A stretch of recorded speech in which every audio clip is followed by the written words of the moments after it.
Hey there, folks! Welcome back to our channel.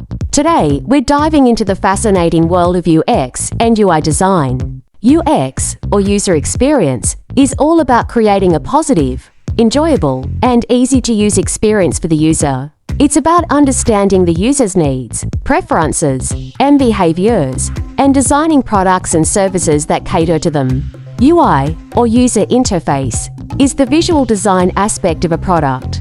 It's all about creating a visually appealing, intuitive, and easy-to-navigate interface that helps users interact with the product.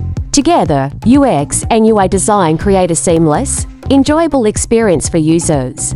They work hand in hand to ensure that products are not only functional but also user-friendly and visually appealing.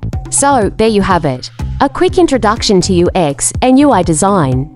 We hope you found this information useful. Don't forget to like, share, and subscribe for more interesting content. Thanks for tuning in, and we'll see you in the next video.